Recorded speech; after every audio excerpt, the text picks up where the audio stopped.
hindi na po magpapaalam, dire-diretso po tayo. Announce po natin yung mga detalye na po kung paano. But yun nga po, andito na tayo sa pagkakataon na kasama po natin ang ating mahal na pastor dahil siya po ay tunay na pinagtagumpay na ng Panginoon. So, para sa kanya na po ang lahat ng ito, sa kabutihan ng Diyos. At tayo po ay nandito para samahan po natin siya dito sa last part ng gawain niya dito sa lupa. At tinatawagan ko na po yung ating magsisipagpaawit at pagkatapos po ay ang mensahe po ng ating former DS, Joel Mendoza. And then ang mangyayari po ay sa paghahatid po sa ating mahal na pastor, ay pangungunahan tayo ng district officials po sa pangunguna ni DS Manny. Hanggang doon po sa may pinto to be assisted by church leaders po natin, lalong-lalo na yung mga kalalakihan natin. Pero pagdating po doon, sasaluhin na po sila noong mga taga-funeral. Kasi po hindi natin alam yung mga techniques na iyon. So, tinatawagan ko na po ang ating magpapaawit.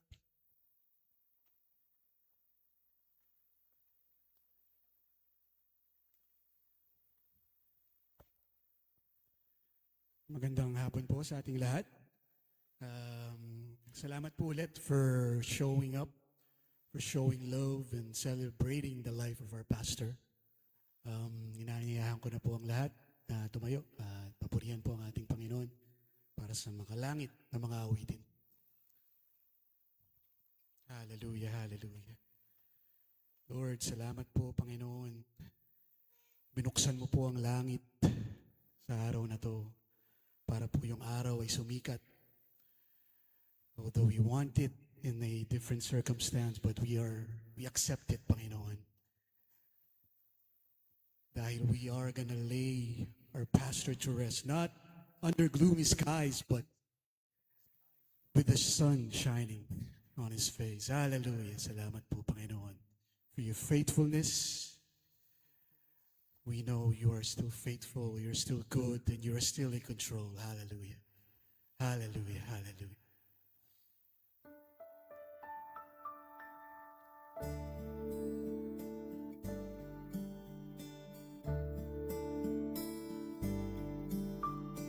Great is thy faithfulness, O God, my Father. There is no shadow of turning with thee. Thou changest not, thy compassion stay fall not. As thou hast been, thou forever will be.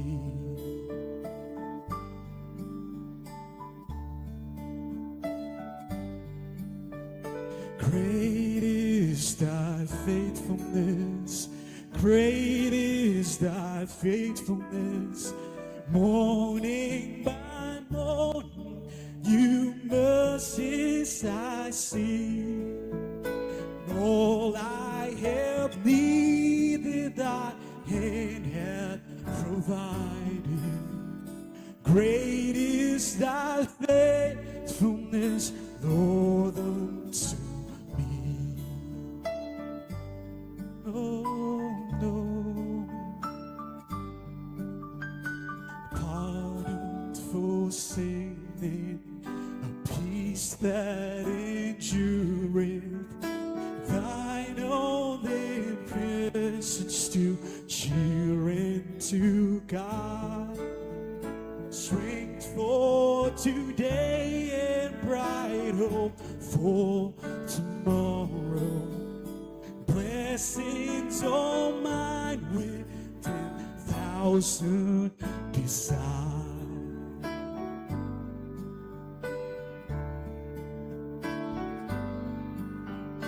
Great is thy faithfulness, great is thy faithfulness. Lord, every morning new mercies I see, and I have thee and have provided. Great is thy faithfulness, great is thy faithfulness, great is thy faithfulness, Lord, unto thee. Oh, yes, Lord, you are faithful, you are good, you are still in control. Hallelujah, hallelujah. Patuloy po nating awitan natin, Panginoon. Hallelujah. Yes, Lord, indeed. Your grace is amazing, Panginoon. It is evident sa buhay ng aming pastor. Oh, sweet the sound that saved the wretch like me. I once was lost, but now I'm found. Was blind, but now I see. His grace that taught my heart to feel, and grace my fears relieved. How precious did that grace appear the hour I first believed. My chains are gone, I've been set free. My God, my Savior has ransomed me. And like a flood, His mercy reigns, unending love, amazing grace.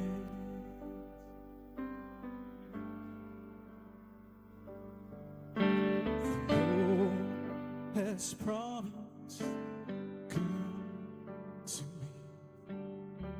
The Lord has promised good to me. His word my hope secures. He will my shield and portion be, as long as life endures. My chains are gone. My chains are gone. I'll be set free. My God, my Savior has ransomed me. And like a flood, His mercy reigns, unending love, amazing grace. My chains are gone, I've been set free. My God, my Savior has ransomed me. And like a flood, His mercy reigns, unending love, amazing grace.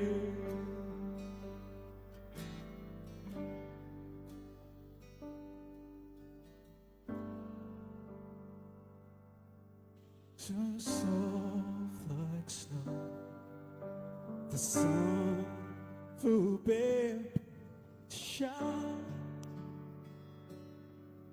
but God who called me here below will be forever mine, will be forever mine. You are forever mine. Hallelujah.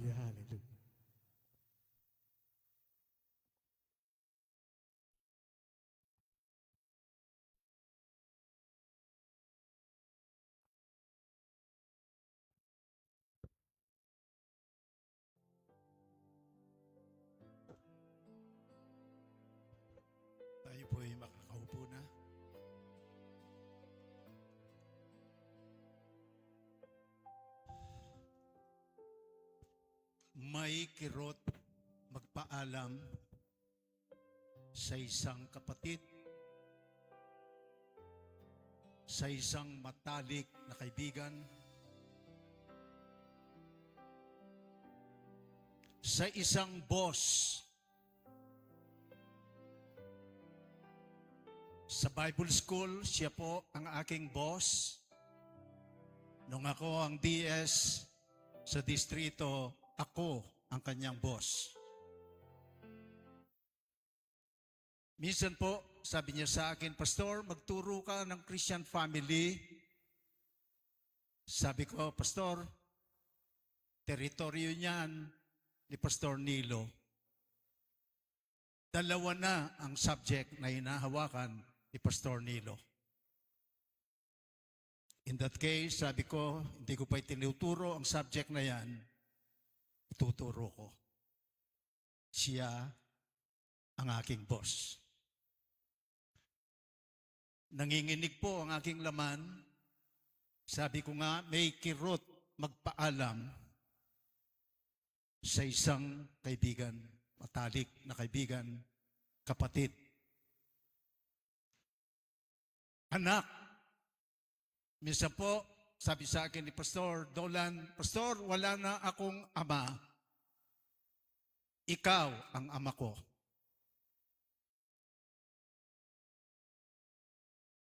Palagi po niya akong kinokonsulta.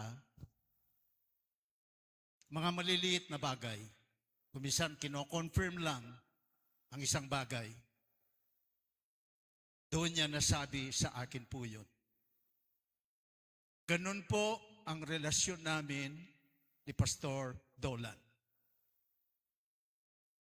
Ito pong 6 na araw na nakaraan hanggang kagabi, simula nung linggo, August 7, up to now, we saw and heard an outpouring of love and appreciation, gratitude to Pastor Dolan through eulogy.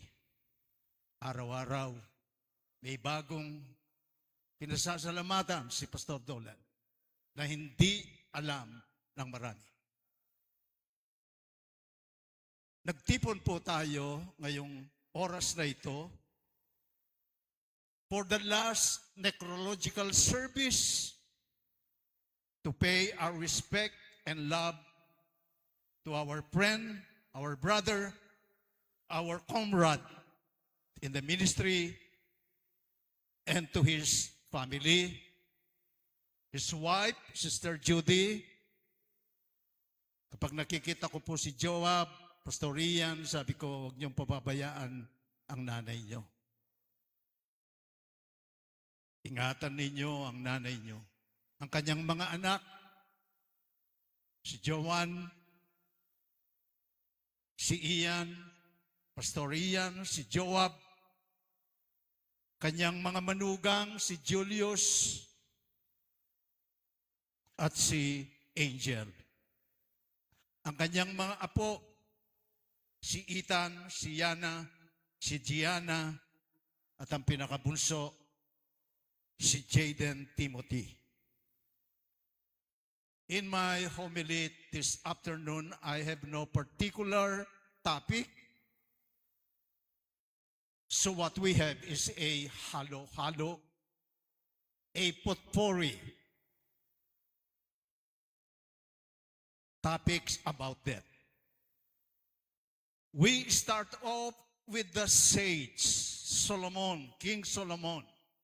In Ecclesiastes 3:1 and 2, the wise man said, there is a time for everything, a season for every activity under heaven, a time to be born and a time to die.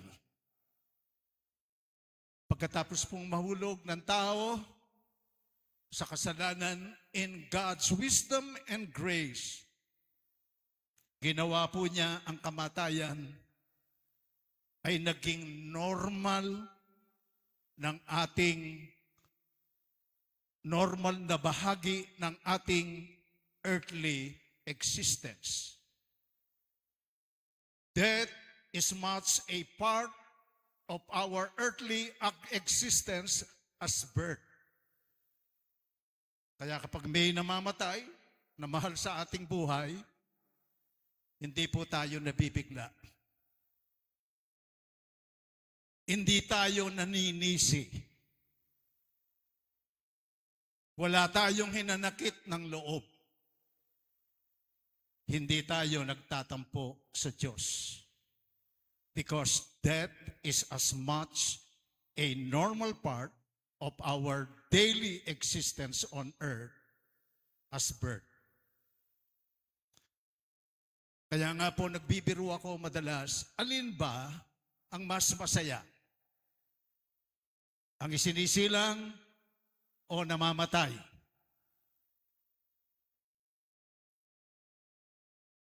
Kapag ikaw ay isinisilang, saan ka pumapasok? Ikaw po ay pumapasok sa mundong punong-puno ng kasalanan, punong-puno ng problema, punong-puno ng pangangailangan, punong-puno ng obligasyon, punong-puno ng luha. Kung ikaw ay mananampalataya kay Kristo, kapag ikaw ay namatay, saan ka pumapasok? Sabi ni Pablo, to be absent from the body is to be present with the Lord. Pumapasok ka sa kaligayahan ng Panginoon. Ngayon, ang tanong, alin ang mas masaya? Sinisilang, namamatay?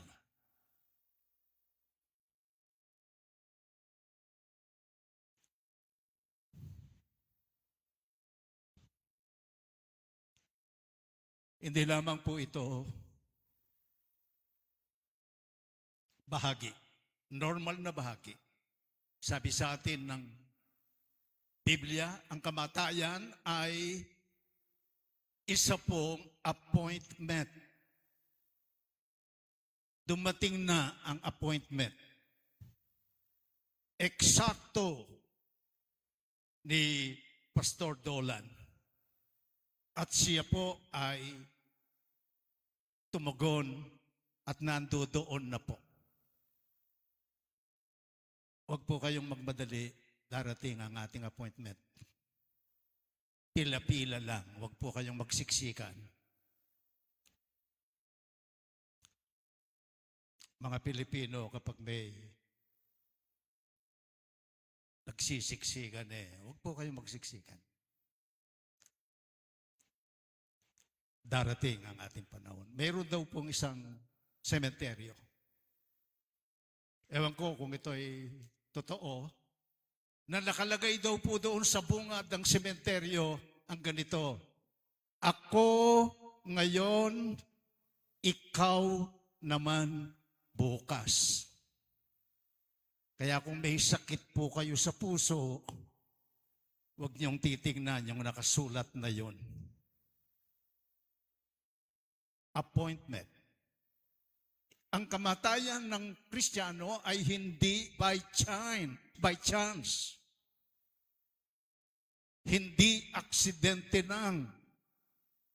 Ang kamatayan ng Kristiyano ay appointment.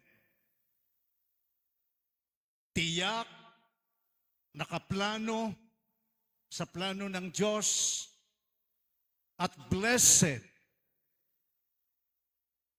Ito pong kamatayan ng mananampalataya.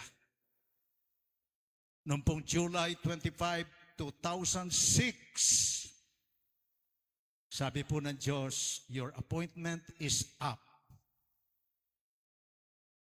Wala nang mangagawa ang sinuman.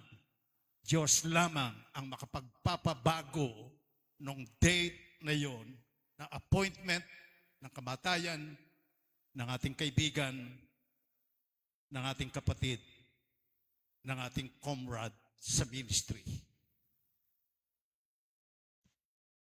So that is a normal part of our earthly existence, number one. Number two, the believer's days are in God's hands. Ang ating mga araw nasa kamay ng Panginoon. Ang katotohanan pong ito'y nagbibigay ng lakas, nagbibigay ng encouragement sa atin, sapagkat ang pinakamabuti, ang pinakaligtas na lugar ay ang nasa kamay ng Panginoon. At ang ating mga araw nasa kamay ng Panginoon. Psalm 31:15, the psalmist said, My times are in your hands. Ang aking panahon, ang aking mga araw ay nasa iyong kamay. Maalala po natin ang John 10, yung security ng mananampalataya.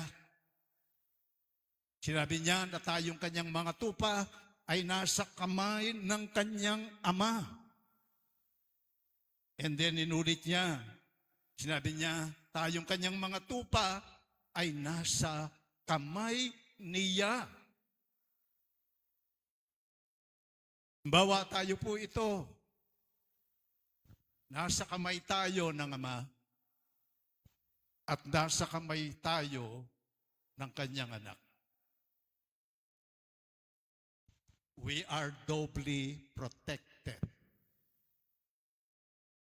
At ito ang pinakaligtas. At ito ang pinakamabuting lugar. Ang mga kamay ng ating Diyos. Hindi ibig sabihin ito na wala ng trouble. Mayroon, marami. Ang katunayan, kapag naging mananampalataya ka, lalong dadami ang trouble natin. Hindi tayo pinangakuan ng buhay na trouble-free. Ang katunayan, nagsisimula pa lang tayo, sinabi na ng Panginoon sa atin, ang nagnanais sumunod sa akin, kailangan niyang pahindihan ang kanyang sarili at pasanin ang kanyang krus araw-araw. Hindi tayo pinangakuan ng buhay na walang problema, na walang suliranin. Hindi po. Simula pa lang, sinasabi sa atin ang ating Panginoong Jesucristo. Yet, God is not a way out of trouble. Our God is a way through trouble. Makita po yung sinabi niya sa Isaiah, dadaan ka sa apoy, dadaan ka sa malalim na tubigan. Hindi sila excuse. We will pass through those life-threatening circumstances in our lives. But the promise is, I will be with you. I will be with you. Kasama mo ako. Lalakad tayo. Lalampasan natin ang apoy. Lalampasan natin ang malalim na tubigan. The believer's days are in God's hand. Psalmo 139, verse 16, all the days ordained for me were written in your book before one of them came to be. Nasa master plan ng Diyos ang ating mga araw. Walang aksidente Walang by chance. Sigurado, tiyak, mabuti, maluwalhati sa kabila ng lahat. To the believer, there are no accidents. They are not by chance. Only by ordination.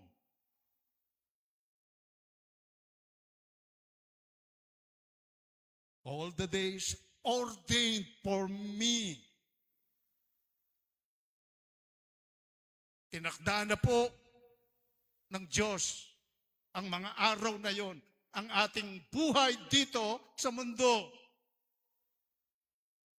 So in reality, it is not liver disease, it is not COVID, it is not cancer, it is not vehicular accident that caused the death of anyone, of any believer. They are only the means, the vehicle to their homecoming with the Lord. Hindi po liver disease ang pumatay kay Pastor Daulan.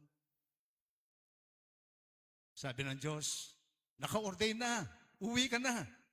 Gagamitin ko lamang sasakyan yan para makauwi ka sa akin. And his children understood it. Nagpapasalamat po ako, nauunawaan ng kanyang mga anak. Kinuha na siya ng Panginoon. Naging sasakyan lamang ang sakit upang siya'y makauwi sapagkat ang kanyang pag-uwi, naka-ordained na at walang makakalaban, walang makakapigil sa programa ng Diyos. Amen? Glory to God. Number 3, in that, as in everything, the believer should learn to trust the hands, the heart, and the wisdom of God. Paborito ko po, isa sa mga paborito kong awit, one of my favorite songs, yung chorus niya, lalo na, ganito ang sinasabi. Hindi po ako umaawit. Alang-alang sa aking kaibigan, aawit ako. At kung sakaling uulan, naunawaan na ninyo. Amen. God is too wise to be mistaken. God is too good to be unkind. When you don't understand, when you can't see His plan, when you can't trace His hand, trust His heart. Hallelujah. Kapag hindi natin nakikita ang kamay ng Diyos, nananalangin ng kongregasyon, nananalangin ng mga pastor, nananalangin ng lahat para kay Pastor Dolan, bakit walang kagalingan? Nasaan ang pagpapagaling ng Panginoon na pinangangaral namin sa pulpito? Where is the hand of God? Bakit hindi siya nagpapagaling? Nasaan ang kamay ng Diyos?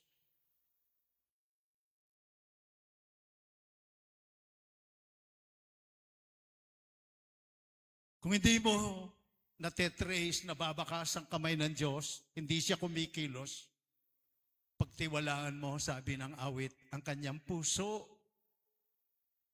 mahal ka ng Diyos. Ebidensya, bugtong niyang anak, ibinigay niya upang mamatay sa krus para sa iyo at sa akin. Amen. Trust is hard. Pero madalas, kapag nandiyan tayo sa kanyang kalagayan, pati yung puso, yung tibok ng puso ng Diyos, hindi natin nararamdaman. Ang katunayan, inaakala nating kaaway natin ang Diyos at hindi natin kaibigan. Bakit? Hanggang sa kisama lang ang aking panalangin. Bakit tahimik ang Diyos? Bakit wala siyang ginagawa? Akala kong mahal niya ako. Alam po niyo, ang example niyan ay si Asaph sa Psalm 72. At sa panahon ganito, ang nagiging kalaban po natin ay ang ating theology. Ano ang theology ni Asaph?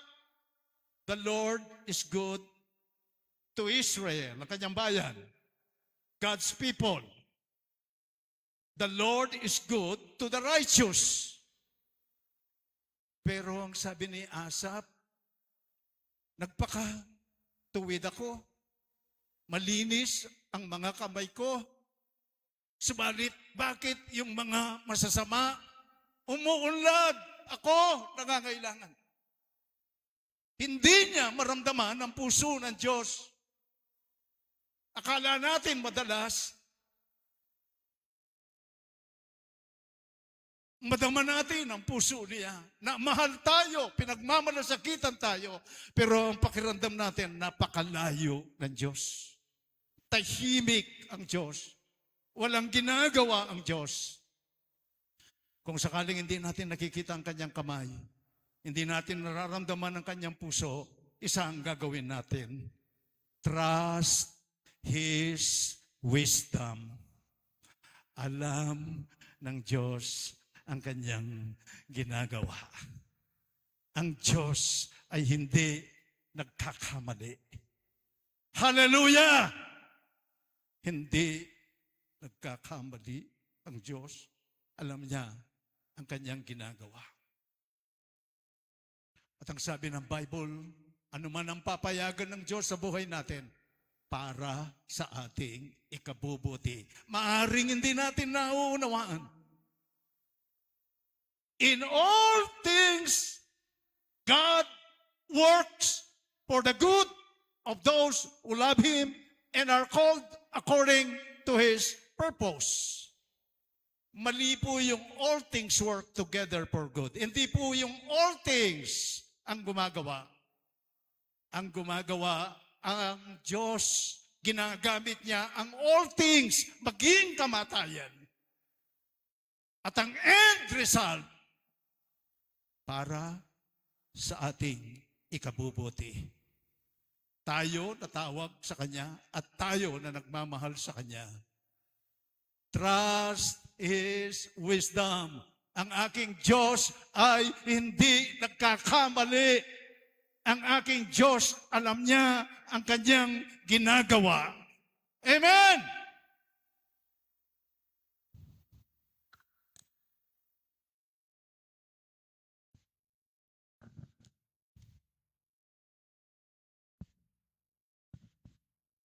Ayaw ko na po sanang isama ito, wala sa aking outline. Pero, ang pangapat, kagaya po ni Abel, sabi ng Bible, nagsasalita pa siya samantalang siya'y patay na. May mga bagay na walang tunog, walang boses, pero nagsasalita. Halimbawa, nakita po natin napakakapal na nimbus cloud, biglang-bigla naging maalinsangan. Wala akong tunog yun, walang boses yun, pero nagsasalita.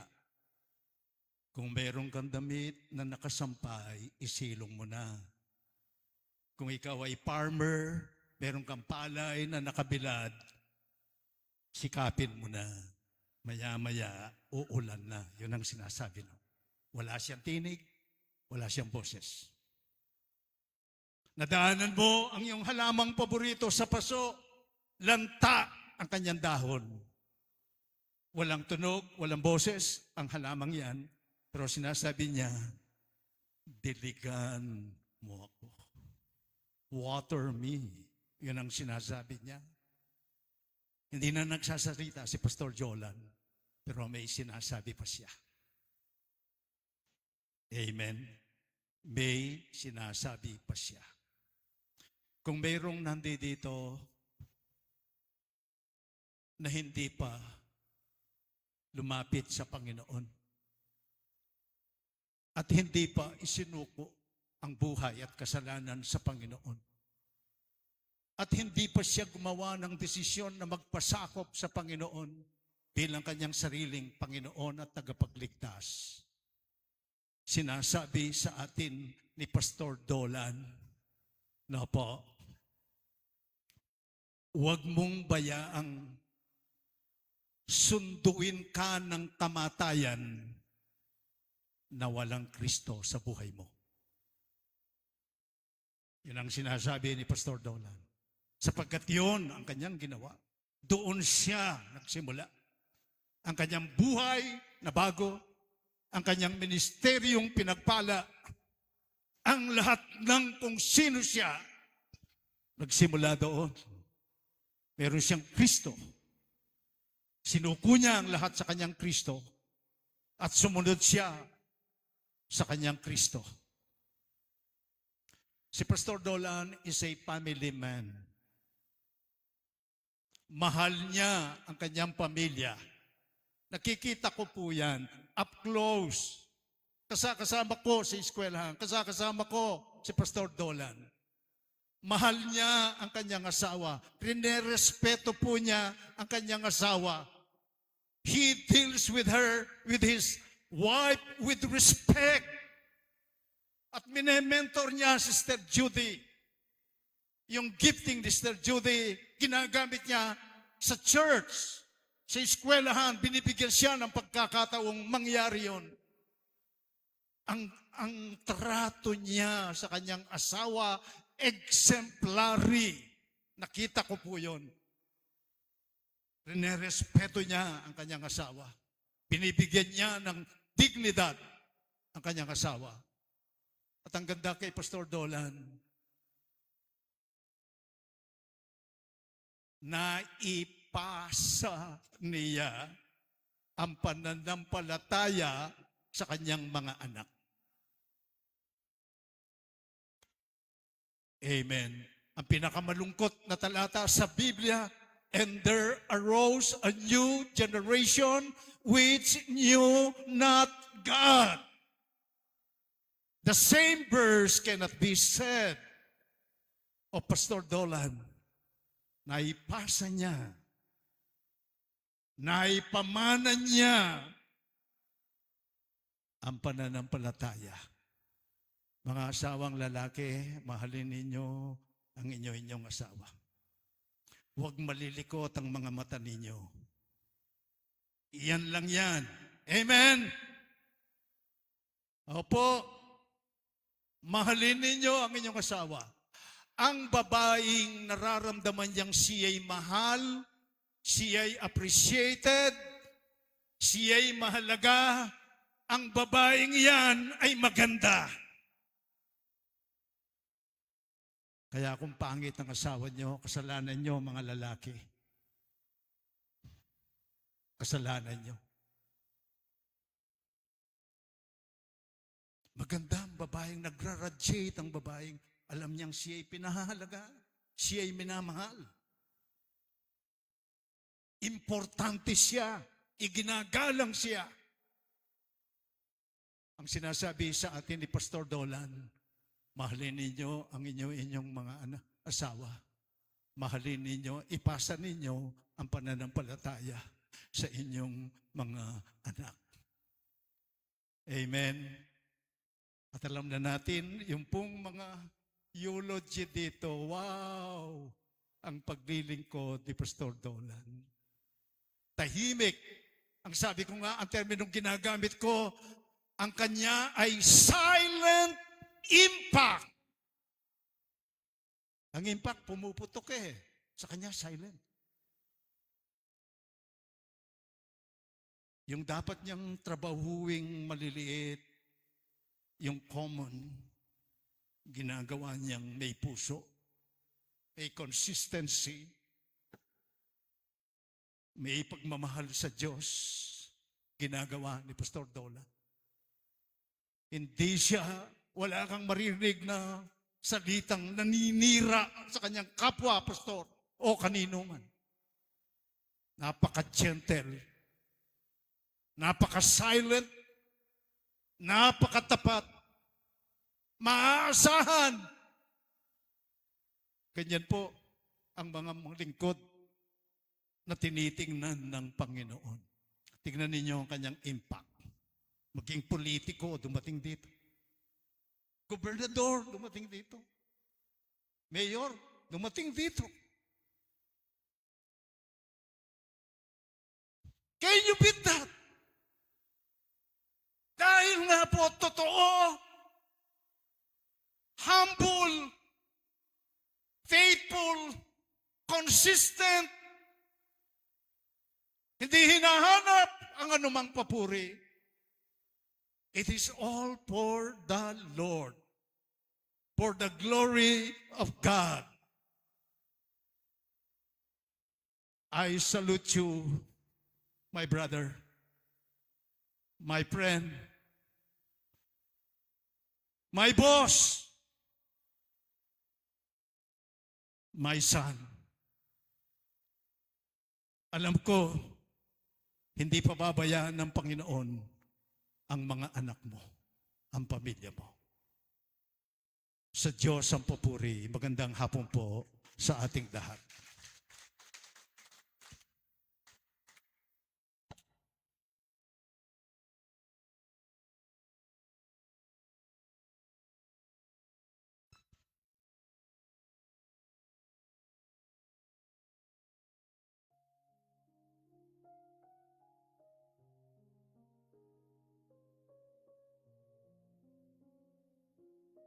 Tinatawagan po natin sa harapan ang pamilya, kanyang mga anak, maging ang kanyang mga apo.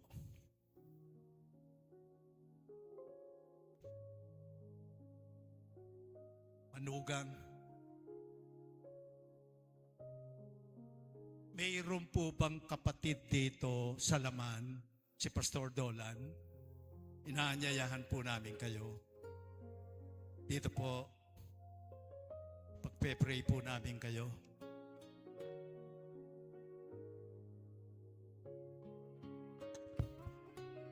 God bless.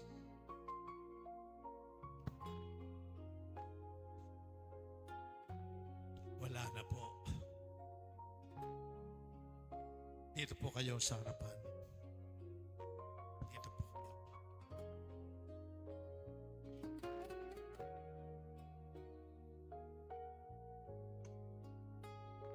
Wala na. Bro.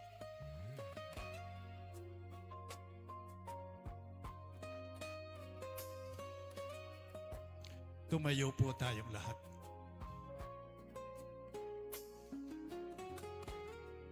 Pakiunat po ang inyong mga kamay. Punta dito.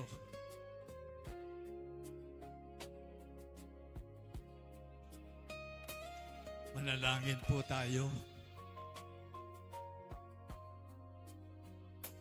Kinikilala namin aming amang nasa langit. Ang iyong banal na presensya sa aming kalagitnaan ngayong hapong ito. Alam po namin kayo'y nakangiti sa inyong lingkod, sa aming kapatid, kaibigan, kamanggagawa, sapagkat ipinamuhay niya ang layunin mo sa Kanya. Panginoon, salamat po sa iyong pagpapakilala. Kayo ang ama ng mga balo. Kayo ang ama ng mga ulila. Kinuha mo na ang iyong anak. At alam ko, Panginoon, kayo ang kakalinga. Kayo ang magpoprotekta. Kayo ang magpo-provide. Kayo ang gagabay. Kayo ang mag-e-empower sa kanyang pamilya. Panginoon, sa panahong sila'y nangungulila, yakapin mo sila. Sa iyong presensya, sa iyong pagmamahal, maramdaman nila na ikaw ang kanilang ama na hindi magpapabaya. Na kanilang ama na sasama sa kanila. Na kailanman hindi mo sila iiwan. Na kailanman hindi mo sila pababayaan. Sa kanyang mga kapatid at mga kamag-anak, dalangin ko, Panginoon, ang buhay na sinimulan ni Pastor Dolan ay maging kanila rin. Anyayahan nila si Kristo sa kanilang buhay, sa kanilang pamilya, bilang sarili nilang Panginoon at tagapagligtas. At ikaw ay magpapatawad. Aalisin mo ang sumpa, aalisin mo ang kahatulan. Magbibigay ka ng buhay na walang hanggan. Magbibigay ka ng karapatang maging mga anak ng Diyos. Ikaw ang magiging Panginoon at tagapagligtas nila. Inihahabilin po namin sa iyong kalinga ang pamilya Akda. Sister Judy, Sister Joan, Pastor Ian, Joab, ang kanilang mga asawa, ang kanilang mga apo. Ikaw ang kakalinga sa kanila. At ngayon pa, kami nagpapasalamat na. Bigyan mo sila ng iyong kaaliwan sa lahat ng pagkakataon. Binabalik namin ang papuri pa sa salamat sa iyong dakilang pangalan. Sa pangalan po ni Jesucristo, ito ang aming dalangin. Amen. Amen. Amen.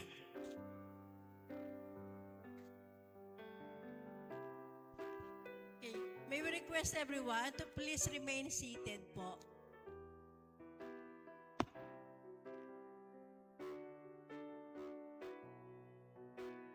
Okay po. So tinatawagan po natin yung mga taga-funeral service para kuhanin na po yung mga bulaklak, katulad ng sinabi nila. So again po, requesting everybody to remain seated po. Hayaan muna po natin na ma-clear nila. Yun po ang request ng taga-funeral service, mauna nilang kuhanin.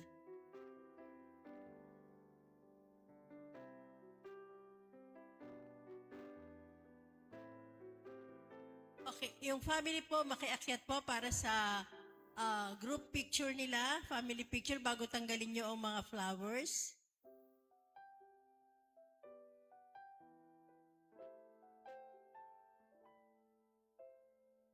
Mga apo, family members po, yung kanina po yung pinag-pray, makibalik daw po kayo dito para sa sama-samang picture. Makiready na po yung mga taga-funeral service para mabilis pong makuha yung mga bulaklak.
Ethan, Ethan.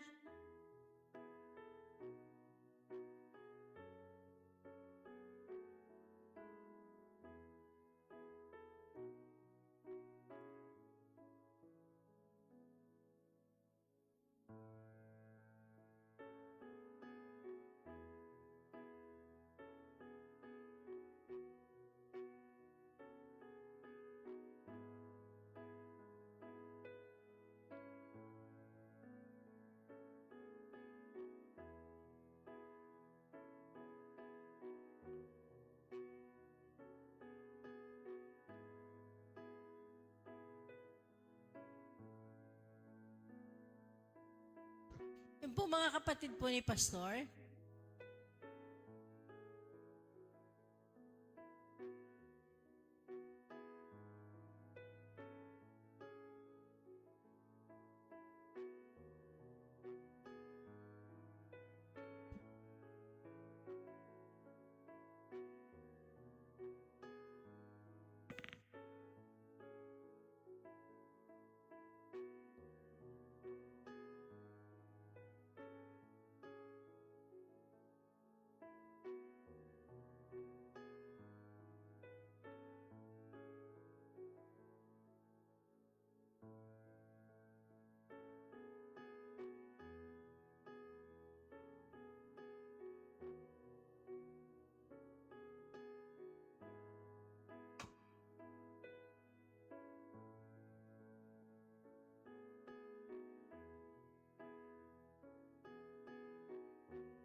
Eh po yung pong taga-funeral service, paki-clear up na po itong ating harapan.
Okay, pwede po ang last viewing. Mabilisang pagtingin po, huling sulyap po sa ating mahal na Pastor Dolan.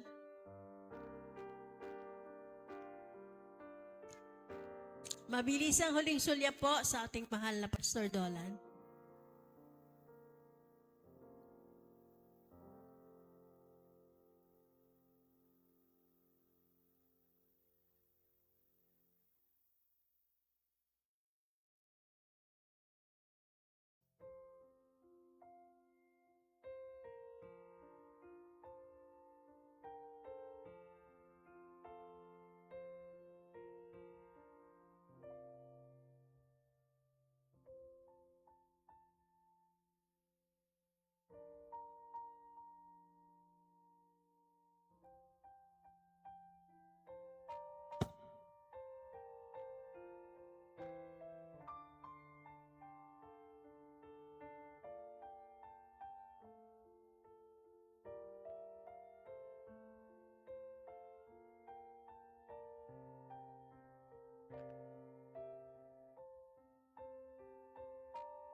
Okay po. So, maraming salamat doon sa ah, very quick po.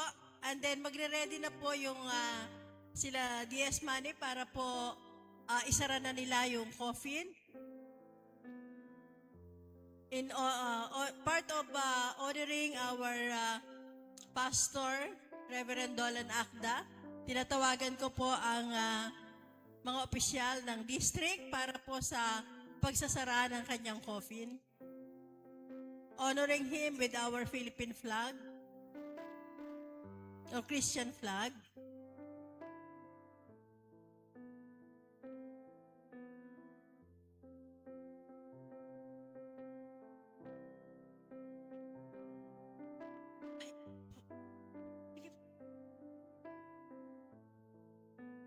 Sa pagkakataon pong ito ay nakikita natin ang pagpaparangal po sa ating mahal na pastor sa kanyang paglilingkod. So, inilalagay po sa kanyang labi ang Christian flag.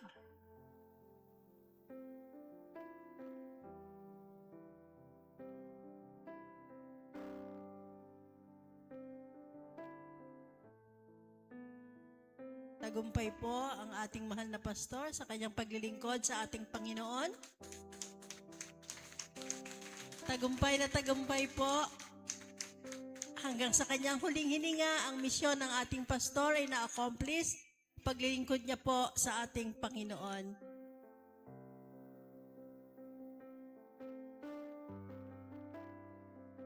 Lahat po tayo ay proud sa mabuting halimbawa ng ating pastor, kung paano niya po pinaglingkuran ang ating Panginoon, at saksi po tayo na never na nagkulang ng parangal din naman at ng pagpapala ang ating Panginoon sa ating mahal na pastor.